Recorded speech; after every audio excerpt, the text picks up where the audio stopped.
पौष मास गणेश चतुर्थ कथा। पार्वती जी ने पूछा, है पुत्र, पौष में कौन से गणेश की पूजा किस प्रकार तरह करनी चाहिए और उस दिन क्या भोजन करना चाहिए, उसे आप संक्षेप में बतलाइए।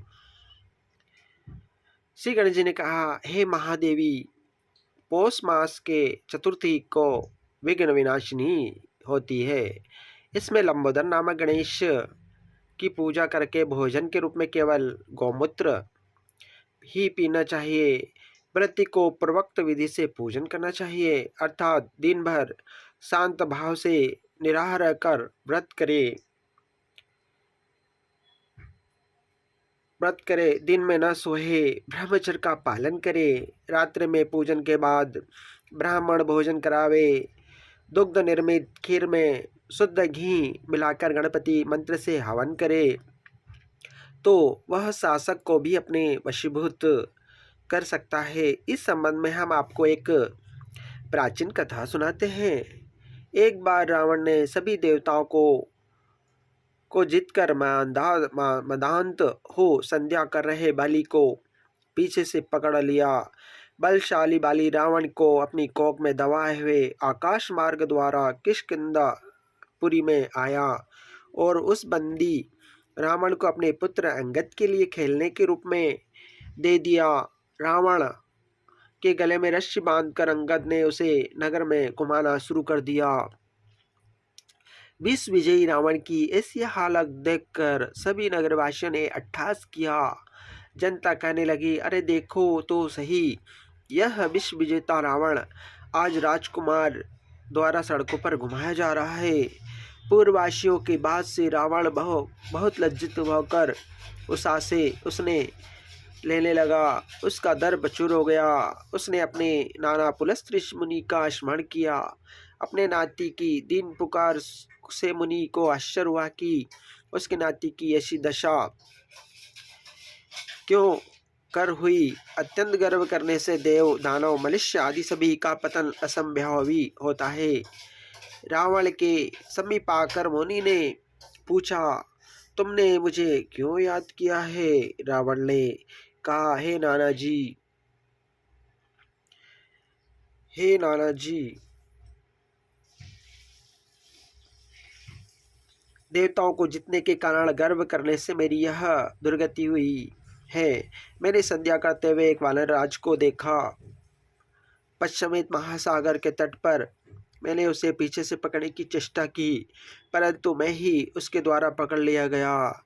मुझे उसने यहाँ लाकर गले में रस्सी बांधकर अपने लड़के को खेलने के रूप में दे दिया।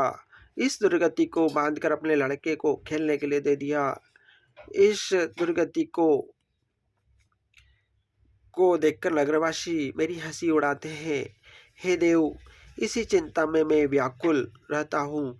रस्सी में बंधे रहने के कारण मैं अशक्त हो गया हूँ। हे नाथ, अब मैं क्या करूँ? मेरे जैसे आपके वंश में कोई दूसरा कुल कलंकी नहीं है।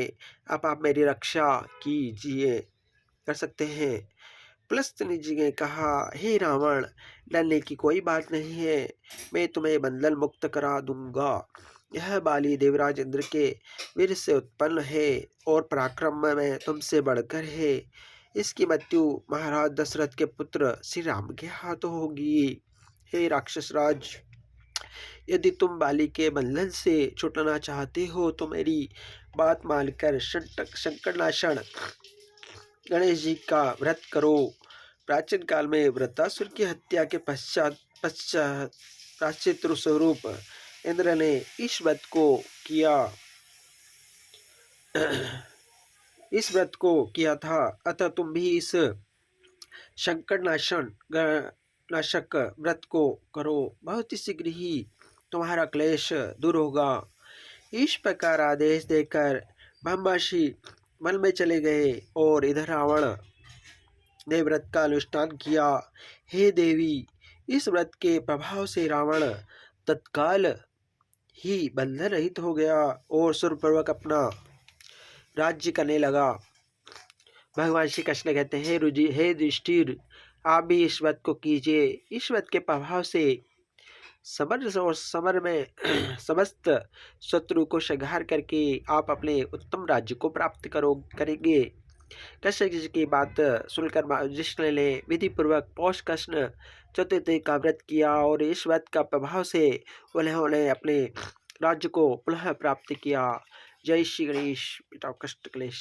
ओम कर्पूर गौरवम करुणावतारम संसार सारम भुजगेन्द्रहारम सदा वसंतम हृदयारविंदे भवं भवानी सहितं नमामि।